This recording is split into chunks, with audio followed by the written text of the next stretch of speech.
आकाशवाणी गोरखपुर से भोजपुरी समाचार।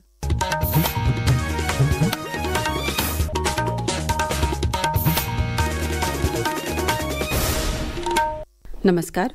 समाचारन के साथ हैं हम सुषमा श्रीवास्तव। सावन की पूर्णवासी पर आज भाई बहन के नेह के त्योहार रक्षाबंधन पूरा प्रदेश में उत्साह और हंसी खुशी के साथ ही मनावल जा रहा हुए। आज के दिन ने बहन लोग भाई लोगिन के कलाई पर राखी बांधेलिन और उनके लम्हर उम्र के कामना करेलिन। ए मौका पर प्रदेश सरकार की ओर से महिला लोगिन के और उनके साथे एगो सहयात्री के परिवहन निगम के बसन में मुफ्त यात्रा की सुविधा दिहल गयल हुए। प्रदेश भर में ढेर संख्या में महिला लोग इस सेवा के लाभ उठा रही हैं। ये सुविधा बिहने रात 12 बजे ले जारी रही। प्रदेश के कई गो जिलन के जेल में भिन्नही से संझाले कैदी भाईयन के राखी बांधे बदे बहन लोगिन के लाइन लागल रहे। वहीं सावन के पूर्णवासी पर आज भिन्नही से बनारस, अयोध्या, प्रयागराज, गाजीपुर, देवरिया और गोरखपुर के सतही कई गो जिलन के मंदिरन और शिवालयन में भगवान भोलेनाथ के जल चढ़ावे और पूजा पाठ करे बदे श्रद्धालुअन के लाइन लागल बाटे। देश भर में आज संस्कृत दिवस मनावल जा रहा हुए। ये दिन प्राचीन भारतीय भाषा संस्कृत के पुनरुद्धार और रख रखाव के बढ़ावा देवे बदे मनावल जाला। ई भाषा के महत्व, साहित्य और संस्कृति के सम्मान देहले का एगो अवसर हुए। ए मौका पर मुख्यमंत्री योगी आदित्यनाथ प्रदेशवासियन के शुभकामना देहले हुए। सर्वेभ्यः उत्तर प्रदेश वासिभ्यः संस्कृत सप्ताहस्य हार्दिक शुभकामना। संस्कृत भाषा भारतीय ज्ञान परंपराया भारतीय संस्कृते च आधारभूता अस्ति। भारतीय संस्कृते संरक्षणार्थं संस्कृत भाषाया अध्ययनम् अतीव आवश्यकम्। अस्मिन् सप्ताहे वयं संस्कृतस्य महत्त्वं स्मरान् संस्कृत वाङ्मयस्य अमृतधाराया च अनुभवं कुर्मः। रेलवे राउंड ट्रिप पैकेज योजना शुरू कैले का फैसला ले हुए, जौने में यात्रियन के वापसी यात्रा पर 20% के छूट दिहल जाई।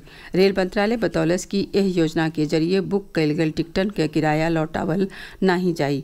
यह योजना में 13 अक्टूबर के अवधि खातिर बुकिंग ए महीना के 14 तारीख से शुरू हुई। वापसी यात्रा के टिकट बुक कैले पर 60 दिन के अग्रिम आरक्षण अवधि लागू नहीं हुई। प्रदेश का पुलिस महानिदेशक राजीव कृष्ण जन शिकायतन के निपटारा में लापरवाही करे वाले पुलिस अधिकारियन और कर्मचारियन के विरुद्ध कार्रवाई कैले के चेतावनी देहले हुए। वहाँ के कहले कि जन शिकायतन के निपटारा के मूल्यांकन सूचना और डाटा के आधार पर हुई। वरिष्ठ अधिकारी खुद नियम से समन्वित शिकायत निवारण प्रणाली IGRS के प्रकरण का समीक्षा करें। स्वतंत्रता दिवस के अवसर पर 15 अगस्त के नई दिल्ली में आयोजित होने वाले स्वतंत्रता दिवस समारोह और सम्मान समारोह में प्रदेश के 33 ग्राम पंचायतन के प्रधानों विशिष्ट अतिथि के रूप में आमंत्रित कैल गये हुए। जौन प्रधानन के ई मौका मिलल हुए ओमे देवरिया, कोंडा, गोरखपुर, जौनपुर, रायबरेली और सिद्धार्थनगर जिलन का एक गो प्रधान शामिल हुए। पंचायती राज मंत्री ओम प्रकाश राजभर कहलें कि ई प्रदेश खातिर गर्व के बात हुए। प्रदेश के कई गो जिलन में लगातार हो रहल बरखा और बान्हन से पानी छोड़ैले के नाते कई गो नदियन का जलस्तर खतरा के चिन्ह से ऊपर पहुंच गये हुए। बनारस, प्रयागराज, हापुड़, बदायूं, गाजीपुर और बलिया में गंगा नदी, मुरादाबाद में रामगंगा, बाराबंकी, अयोध्या और बलिया में घाघरा नदी खतरा के चिन्ह से ऊपर बह रही हैं।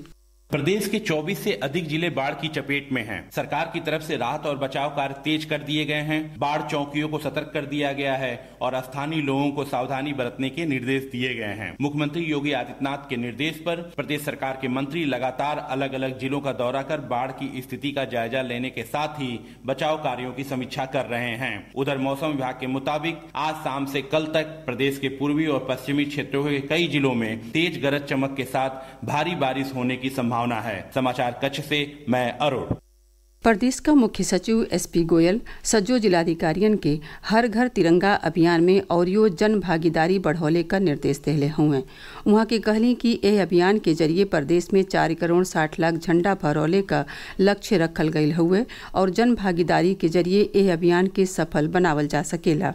श्री गोयल कहले कि देशभक्ति के भावना के प्रोत्साहित करे बदे तिरंगा महोत्सव, तिरंगा रैली, गीत संगीत जैसन सांस्कृतिक कार्यक्रम आयोजित करावल जाए। वहाँ के के कहली कि ई अभियान राष्ट्रीय ध्वज के प्रति लोगिन में जागरूकता बढ़ावे और देशभक्ति के भावना जागृत करे बदे शुरू कयल गयल हुए। श्री गोयल कहलें कि जन भागीदारी बढ़ावे खातिर सोशल मीडिया, रेडियो, टीवी और स्थानीय प्रचार माध्यम के जरिए लोगिन के वॉलंटियर बनले और हर घर तिरंगा सेल्फी अपलोड करे बदे प्रेरित कइल जाए। एकरे साथ ही भोजपुरी समाचारन का ई बुलेटिन पूरा भइल। नमस्कार।